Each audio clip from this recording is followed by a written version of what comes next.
On passe des cimes des montagnes au fond des mers, où là aussi on peut trouver le grand frisson. C'est le cas des milliers de touristes qui se rendent chaque année à Gansbaï, en Afrique du Sud. Là-bas, ils peuvent réaliser leurs rêves, se trouver nez à nez avec le plus dangereux des requins, le grand blanc.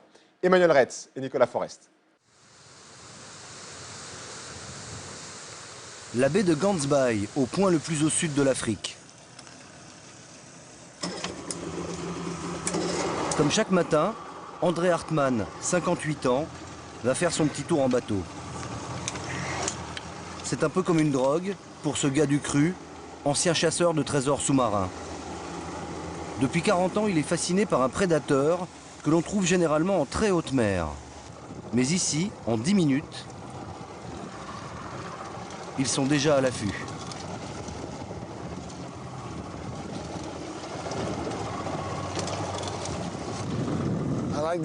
J'aime bien tous ces requins qui tournent autour du bateau.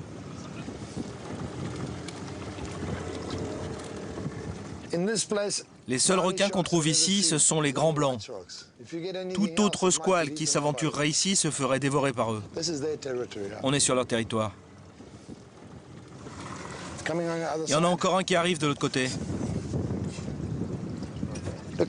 Regardez comme ces requins sont tout près des plages. Il mesure combien celui-là? Celui-là, je dirais au moins 3 mètres à vue de nez. Si je le regarde en entier, de la tête jusqu'à la queue, attendez. Oui, c'est ça, 3 mètres. Regardez comme il rôde autour de nous. À ceux qui seraient tentés par une petite baignade dans ces eaux, André livre un petit message d'avertissement. S'il vous prenait l'envie de nager ici avec un masque, alors vous seriez à coup sûr approché par un grand requin blanc. Je ne dis pas qu'il vous mangerait, mais en tout cas, il viendrait faire connaissance. André Hartmann sait de quoi il parle. Il a été le premier homme au monde à descendre sans protection avec les grands requins blancs. Des redoutables prédateurs qui peuvent mesurer plus de 6 mètres et peser 2 tonnes. Sur ces images, il se retrouve face à face avec une femelle de 5 mètres. Un poisson au réflexe imprévisible qui, à la moindre erreur d'inattention du plongeur, pourrait le broyer avec sa mâchoire en quelques secondes. Mais André a réussi à maîtriser le monstre, jusqu'à aller s'agripper à la nageoire dorsale.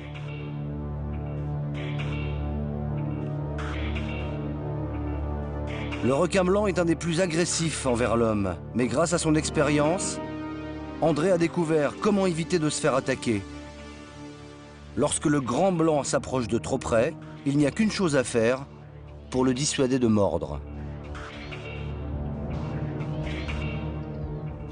Quand on se retrouve face à face avec lui, il faut lui tendre un objet dur et le laisser venir le toucher.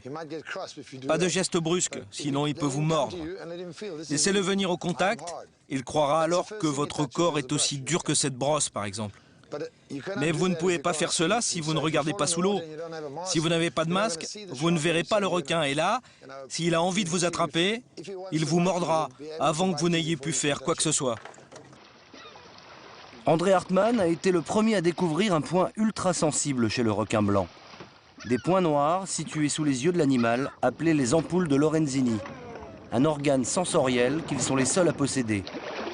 Une sorte de radar qui leur permet de s'orienter et surtout de chasser, même dans l'obscurité la plus totale.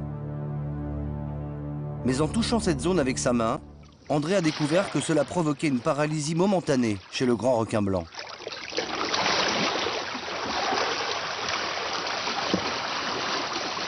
Pendant quelques secondes, il devient inoffensif. Grâce à ses connaissances, André Hartmann a fait découvrir le freedive, la plongée sans cage, au plus grand, de Cousteau à Nicolas Hulot.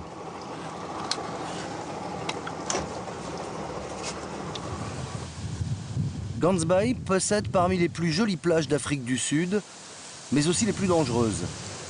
Ici, chaque année, on compte une dizaine d'attaques de requins, dont 4 mortelles en 2009. Alors, les habitants préfèrent se promener sur le sable plutôt que de faire trempette. Nous, on ne nage pas ici. Moi, je prends pas le risque. À chaque fois que le grand requin blanc attaque l'homme, c'est par erreur. il le confond souvent avec un phoque ou une otarie. Mais l'animal fait toujours peur à la terre entière, surtout à cause du cinéma et d'un film culte de Steven Spielberg, Les Dents de la Mer. Depuis, on a cessé de le présenter comme une bête sauvage. Dans des films, aux effets spéciaux grossiers, on le montre en train d'avaler un être humain tout entier, ou mieux, ne faire qu'une bouchée d'un canot de sauvetage et ses occupants.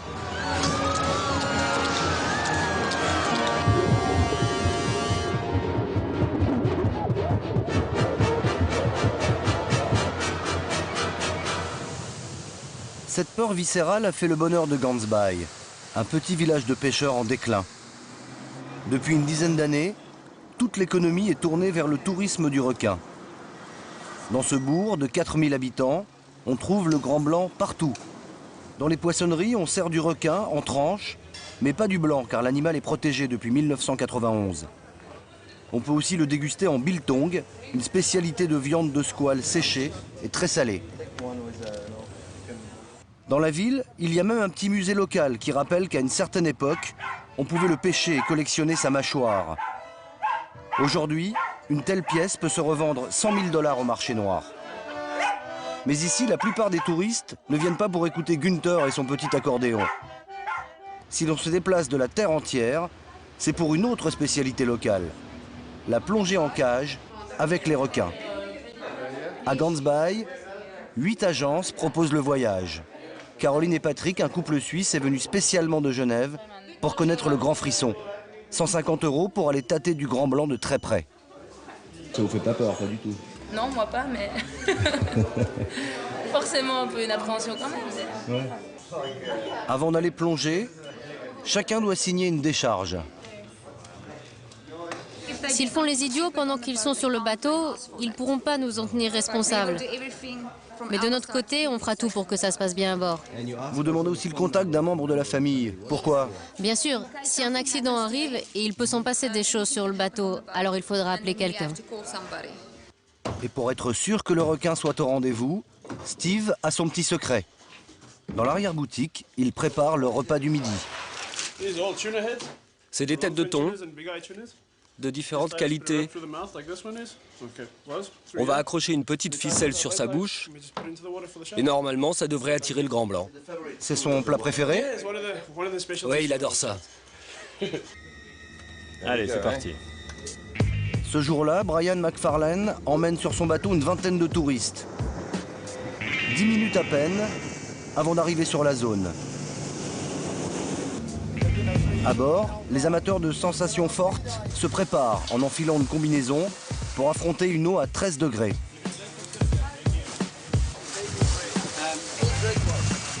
La cage, dans laquelle les amateurs vont se glisser, est mise à l'eau.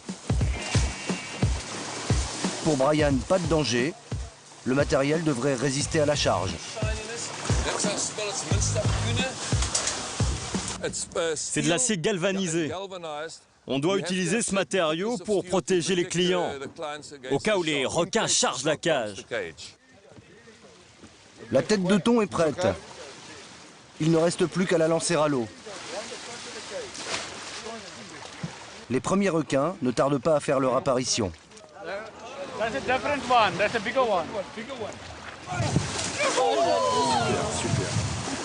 Le fiancé de Carole, la Suisse, n'a pas l'air très motivé. Oh, moi je vais pas dans la cage, hein, c'est décidé. Ah ouais? J'avais pas décidé avant. Qu'est-ce qui vous impressionne le plus? C'est ses dents? C'est la taille du requin? Moi c'est ma femme qui va y aller dans la cage, c'est ça qui m'impressionne le plus. Ça y est, c'est au tour de Carole. Après les petits requins, les grosses bébêtes débarquent. 4, 5 mètres, 1,5 tonnes. Les squales se rapprochent de plus en plus de la cage.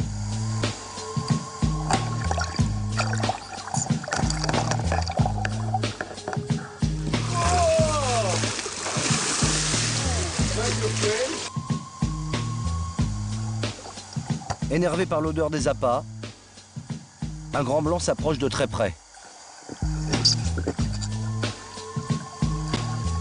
Il passe près. Ah ouais, il est à là. Ah ouais? Ah ouais, non, il passe, ça fait 2 fois qu'il passe vraiment juste à côté. Pour l'instant, il n'y a encore jamais eu d'accident grave.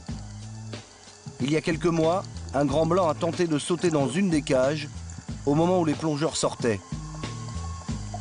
Il n'y a heureusement pas eu de blessés.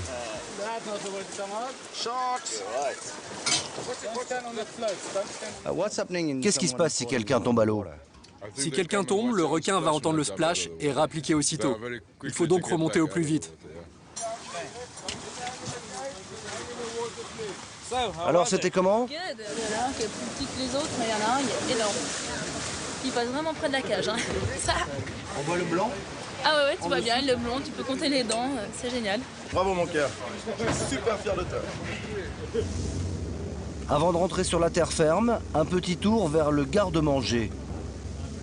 Le grand blanc adore les tortues ou les dauphins, mais sa nourriture préférée, c'est le phoque, car il a besoin de manger du gras pour élever sa température interne lorsqu'il est en eau froide.